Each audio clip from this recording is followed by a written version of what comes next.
Chapter 21. A New Departure in Flavorings. "Dear me, there is nothing but meetings and partings in this world, as Mrs. Lynde says," remarked Anne plaintively, putting her slate and books down on the kitchen table on the last day of June, and wiping her red eyes with a very damp handkerchief. "Wasn't it fortunate, Marilla, that I took an extra handkerchief to school today? I had a presentiment that it would be needed." I never thought you were so fond of Mr. Phillips that you'd require 2 handkerchiefs to dry your tears just because he was going away," said Marilla. "I don't think I was crying because I was really so very fond of him," reflected Anne. "I just cried because all the others did. It was Ruby Gillis started it. Ruby Gillis has always declared she hated Mr. Phillips, but just as soon as he got up to make his farewell speech she burst into tears. Then all the girls began to cry, one after the other. I tried to hold out, Marilla. I tried to remember the time Mr. Phillips made me sit with a boy, and the time he spelled my name without an E on the blackboard, and how he said I was the worst dunce he ever saw at geometry and laughed at my spelling, and all the times he had been so horrid and sarcastic. But somehow I couldn't, Marilla, and I just had to cry too. Jane Andrews has been talking for a month about how glad she'd be when Mr. Phillips went away, and she declared she'd never shed a tear. Well, she was worse than any of us and had to borrow a handkerchief from her brother. Of course the boys didn't cry, because she hadn't brought one of her own, not expecting to need it. Oh, Marilla, it was heartrending. Mr. Phillips made such a beautiful farewell speech beginning, 'The time has come for us to part.' It was very affecting. And he had tears in his eyes too, Marilla. Oh, I felt dreadfully sorry and remorseful for all the times I'd talked in school and drawn pictures of him on my slate and made fun of him and Prissy. I can tell you I wished I'd been a model pupil like Minnie Andrews. She hadn't anything on her conscience. The girls cried all the way home from school. Carrie Sloane kept saying every few minutes, 'The time has come for us to part,' and that would start us off again whenever we were in any danger of cheering up. I do feel dreadfully sad, Marilla. But one can't feel quite in the depths of despair with 2 months' vacation before them, can they, Marilla? And besides, we met the new minister and his wife coming from the station. For all I was feeling so bad about Mr. Phillips going away, I couldn't help taking a little interest in a new minister, could I? His wife is very pretty. Not exactly regally lovely, of course. It wouldn't do, I suppose, for a minister to have a regally lovely wife, because it might set a bad example.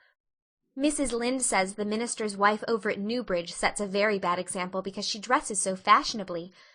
Our new minister's wife was dressed in blue muslin, with lovely puffed sleeves and a hat trimmed with roses. Jane Andrews said she thought puffed sleeves were too worldly for a minister's wife, but I didn't make any such uncharitable remark, Marilla, because I know what it is to long for puffed sleeves. Besides, she's only been a minister's wife for a little while, so one should make allowances, shouldn't they? They are going to board with Mrs. Lynde until the manse is ready. If Marilla, in going down to Mrs. Lynde's that evening, was actuated by any motive save her avowed one of returning the quilting frames she had borrowed the preceding winter, it was an amiable weakness shared by most of the Avonlea people. Many a thing Mrs. Lynde had lent, sometimes never expecting to see it again, came home that night in charge of the borrowers thereof. A new minister, and moreover a minister with a wife, was a lawful object of curiosity in a quiet little country settlement where sensations were few and far between. Old Mr. Bentley, the minister whom Anne had found lacking in imagination, had been pastor of Avonlea for 18 years. He was a widower when he came, and a widower he remained, despite the fact that gossip regularly married him to this or that or the other one every year of his sojourn. In the preceding February he had resigned his charge and departed amid the regrets of his people, most of whom had the affection born of long intercourse for their good old minister, in spite of his shortcomings as an orator. Since then the Avonlea church had enjoyed a variety of religious dissipation in listening to the many and various candidates and supplies who came Sunday after Sunday to preach on trial. These stood or fell by the judgment of the fathers and mothers in Israel, but a certain small, red-haired girl, who sat meekly in the corner of the old Cuthbert pew, also had her opinions about them, and discussed the same in full with Matthew, Marilla always declining from principle to criticize ministers in any shape or form. "I don't think Mr. Smith would have done, Matthew," was Anne's final summing up. "Mrs. Lynde says his delivery was so poor, but I think his worst fault was just like Mr. Bentley's. He had no imagination. And Mr. Terry had too much. He let it run away with him just as I did mine in the matter of the haunted wood. Besides, Mrs. Lynde says his theology wasn't sound. Mr. Gresham was a very good man, and a very religious man, but he told too many funny stories and made the people laugh in church. He was undignified, and you must have some dignity about a minister, mustn't you, Matthew? I thought Mr. Marshall was decidedly attractive, but Mrs. Lynde says he isn't married, or even engaged, because she made special inquiries about him, and she says it would never do to have a young unmarried minister in Avonlea, because he might marry in the congregation, and that would make trouble. Mrs. Lynde is a very far-seeing woman, isn't she, Matthew? I'm very glad they've called Mr. Allen. I liked him, because his sermon was interesting, and he prayed as if he meant it, and not just as if he did it because he was in the habit of it. Mrs. Lynde says he isn't perfect, but she says she supposes we couldn't expect a perfect minister for $750 a year, and anyhow his theology is sound because she questioned him thoroughly on all the points of doctrine. And she knows his wife's people, and they are most respectable, and the women are all good housekeepers. Mrs. Lynde says that sound doctrine in the man and good housekeeping in the woman make an ideal combination for a minister's family. The new minister and his wife were a young, pleasant-faced couple, still on their honeymoon, and full of all good and beautiful enthusiasms for their chosen life work. Avonlea opened its heart to them from the start. Old and young liked the frank, cheerful young man with his high ideals, and the bright, gentle little lady who assumed the mistressship of the manse. With Mrs. Allen, Anne fell promptly and wholeheartedly in love. She had discovered another kindred spirit. "Mrs. Allen is perfectly lovely," she announced one Sunday afternoon. "She's taken our class, and she's a splendid teacher. She said right away she didn't think it was fair for the teacher to ask all the questions. And you know, Marilla, that is exactly what I've always thought. She said we could ask her any question we liked, and I asked ever so many. I'm good at asking questions, Marilla." "I believe you," was Marilla's emphatic comment. Nobody else asked any except Ruby Gillis, and she asked if there was to be a Sunday school picnic this summer. I didn't think that was a very proper question to ask, because it hadn't any connection with the lesson. The lesson was about Daniel in the lion's den. But Mrs. Allen just smiled and said she thought there would be. Mrs. Allen has a lovely smile. She has such exquisite dimples in her cheeks. I wish I had dimples in my cheeks, Marilla. I'm not half so skinny as I was when I came here, but I have no dimples yet. If I had, perhaps I could influence people for good. Mrs. Allen said we ought always to try to influence other people for good. She talked so nicely about everything. I never knew before that religion was such a cheerful thing. I always thought it was kind of melancholy, but Mrs. Allen's isn't, and I'd like to be a Christian if I could be one like her. I wouldn't want to be one like Mr. Superintendent Bell. "It's very naughty of you to speak so about Mr. Bell," said Marilla severely. "Mr. Bell is a real good man." "Oh, of course he's good," agreed Anne, "but he doesn't seem to get any comfort out of it. If I could be good I'd dance and sing all day because I was glad of it. I suppose Mrs. Allen is too old to dance and sing, and of course it wouldn't be dignified in a minister's wife. But I can just feel she's glad she's a Christian, and that she'd be one even if she could get to heaven without it." "I suppose we must have Mr. and Mrs. Allen up to tea some day soon," said Marilla reflectively. "They've been most everywhere but here. Let me see. Next Wednesday would be a good time to have them. But don't say a word to Matthew about it, for if he knew they were coming he'd find some excuse to be away that day. He got so used to Mr. Bentley he didn't mind him, but he's going to find it hard to get acquainted with a new minister, and a new minister's wife will frighten him to death." "I'll be as secret as the dead," assured Anne. "But oh, Marilla, will you let me make a cake for the occasion? I'd love to do something for Mrs. Allen, and you know I can make a pretty good cake by this time." "You can make a layer cake," promised Marilla. Monday and Tuesday great preparations went on at Green Gables.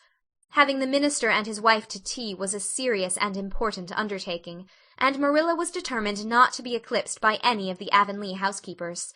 Anne was wild with excitement and delight. She talked it all over with Diana Tuesday night in the twilight, as they sat on the big red stones by the Dryad's Bubble and made rainbows in the water with little twigs dipped in fir balsam. "Everything is ready, Diana, except my cake, which I'm to make in the morning, and the baking powder biscuits, which Marilla will make just before tea-time. I assure you, Diana, that Marilla and I have had a busy 2 days of it.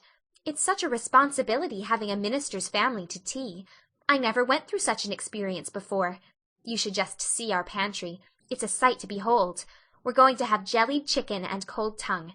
We're to have 2 kinds of jelly, red and yellow, and whipped cream and lemon pie, and cherry pie, and 3 kinds of cookies, and fruit cake, and Marilla's famous yellow plum preserves that she keeps especially for ministers, and pound cake and layer cake, and biscuits as aforesaid, and new bread and old both, in case the minister is dyspeptic and can't eat new. Mrs. Lynde says ministers are dyspeptic, but I don't think Mr. Allen has been a minister long enough for it to have had a bad effect on him. I just grow cold when I think of my layer cake. Oh, Diana, what if it shouldn't be good? I dreamed last night that I was chased all around by a fearful goblin with a big layer cake for a head. It'll be good, all right, assured Diana, who was a very comfortable sort of friend. I'm sure that piece of the one you made that we had for lunch in Idlewild 2 weeks ago was perfectly elegant. Yes, but cakes have such a terrible habit of turning out bad just when you especially want them to be good, sighed Anne, setting a particularly well-balsamed twig afloat. However, I suppose I shall just have to trust to Providence and be careful to put in the flour. Oh, look, Diana, what a lovely rainbow! Do you suppose the dryad will come out after we go away and take it for a scarf? You know there's no such thing as a dryad, said Diana. Diana's mother had found out about the haunted wood and had been decidedly angry over it. As a result, Diana had abstained from any further imitative flights of imagination, and did not think it prudent to cultivate a spirit of belief even in harmless dryads. "But it's so easy to imagine there is," said Anne. "Every night before I go to bed, I look out of my window and wonder if the dryad is really sitting here, combing her locks with the spring for a mirror. Sometimes I look for her footprints in the dew in the morning. Oh, Diana, don't give up your faith in the dryad." Wednesday morning came. Anne got up at sunrise because she was too excited to sleep. She had caught a severe cold in the head by reason of her dabbling in the spring on the preceding evening, but nothing short of absolute pneumonia could have quenched her interest in culinary matters that morning. After breakfast she proceeded to make her cake. When she finally shut the oven door upon it she drew a long breath. "I'm sure I haven't forgotten anything this time, Marilla. But do you think it will rise? Just suppose perhaps the baking powder isn't good. I used it out of the new can. And Mrs. Lynde says you can never be sure of getting good baking powder nowadays when everything is so adulterated. Mrs. Lynde says the government ought to take the matter up, but she says we'll never see the day when a Tory government will do it. Marilla, what if that cake doesn't rise?" "We'll have plenty without it," was Marilla's unimpassioned way of looking at the subject. The cake did rise, however, and came out of the oven as light and feathery as golden foam. Anne, flushed with delight, clapped it together with layers of ruby jelly, and, in imagination, saw Mrs. Allen eating it, and possibly asking for another piece. "You'll be using the best tea set, of course, Marilla," she said. "Can I fix the table with ferns and wild roses?" "I think that's all nonsense," sniffed Marilla. "In my opinion it's the eatables that matter, and not flummery decorations." "Mrs. Barry had her table decorated," said Anne, who was not entirely guiltless of the wisdom of the serpent. "And the minister paid her an elegant compliment. He said it was a feast for the eye as well as the palate." "Well, do as you like," said Marilla, who was quite determined not to be surpassed by Mrs. Barry or anybody else. "Only mind you leave enough room for the dishes and the food." Anne laid herself out to decorate in a manner and after a fashion that should leave Mrs. Barry's nowhere. Having abundance of roses and ferns and a very artistic taste of her own, she made that tea-table such a thing of beauty that when the minister and his wife sat down to it, they exclaimed in chorus over its loveliness. "It's Anne's doings," said Marilla, grimly just, and Anne felt that Mrs. Allen's approving smile was almost too much happiness for this world. Matthew was there, having been inveigled into the party only goodness and Anne knew how. He had been in such a state of shyness and nervousness that Marilla had given him up in despair, but Anne took him in hand so successfully that he now sat at the table in his best clothes and white collar, and talked to the minister not uninterestingly. He never said a word to Mrs. Allen, but that perhaps was not to be expected. All went merry as a marriage bell until Anne's layer cake was passed. Mrs. Allen, having already been helped to a bewildering variety, declined it. But Marilla, seeing the disappointment on Anne's face, said smilingly, "Oh, you must take a piece of this, Mrs. Allen. Anne made it on purpose for you." "In that case I must sample it," laughed Mrs. Allen, helping herself to a plump triangle, as did also the minister and Marilla. Mrs. Allen took a mouthful of hers, and a most peculiar expression crossed her face. Not a word did she say, however, but steadily ate away at it. Marilla saw the expression and hastened to taste the cake. "Anne Shirley!" she exclaimed. "What on earth did you put into that cake?" "Nothing but what the recipe said, Marilla," cried Anne with a look of anguish. "Oh, isn't it all right?" "All right? It's simply horrible. Mr. Allen, don't try to eat it. Anne, taste it yourself. What flavoring did you use?" "Vanilla," said Anne, her face scarlet with mortification after tasting the cake. "Only vanilla. Oh, Marilla, it must have been the baking powder. I had my suspicions of that Baking powder fiddlesticks. Go and bring me the bottle of vanilla you used." Anne fled to the pantry and returned with a small bottle partially filled with a brown liquid and labeled yellowly, "Best Vanilla." Marilla took it, uncorked it, smelled it. "Mercy on us, Anne, you flavored that cake with anodyne liniment. I broke the liniment bottle last week and poured what was left into an old empty vanilla bottle. I suppose it's partly my fault. I should have warned you. But for pity's sake, why couldn't you have smelled it?" Anne dissolved into tears under this double disgrace. "I couldn't. I had such a cold." And with this she fairly fled to the gable chamber, where she cast herself on the bed and wept as one who refuses to be comforted. Presently a light step sounded on the stairs, and somebody entered the room. "Oh, Marilla," sobbed Anne, without looking up, "I'm disgraced forever. I shall never be able to live this down. It will get out. Things always do get out in Avonlea. Diana will ask me how my cake turned out, and I shall have to tell her the truth. I shall always be pointed at as the girl who flavored a cake with anodyne liniment. The boys in school will never get over laughing at it. Oh, Marilla, if you have a spark of Christian pity, don't tell me that I must go down and wash the dishes after this.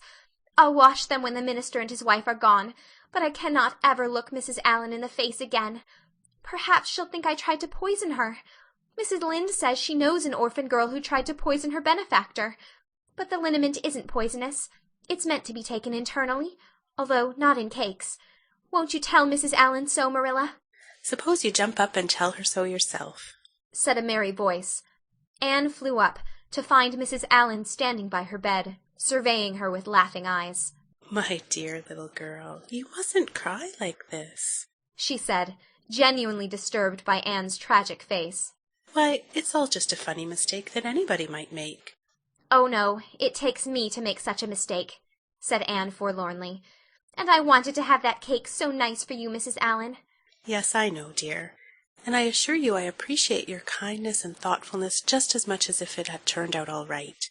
Now, you mustn't cry any more, but come down with me and show me your flower garden. Miss Cuthbert tells me you have a little plot all your own. I want to see it, for I'm very much interested in flowers." Anne permitted herself to be led down and comforted, reflecting that it was really providential that Mrs. Allen was a kindred spirit. Nothing more was said about the liniment cake, and when the guests went away, Anne found that she had enjoyed the evening more than could have been expected, considering that terrible incident.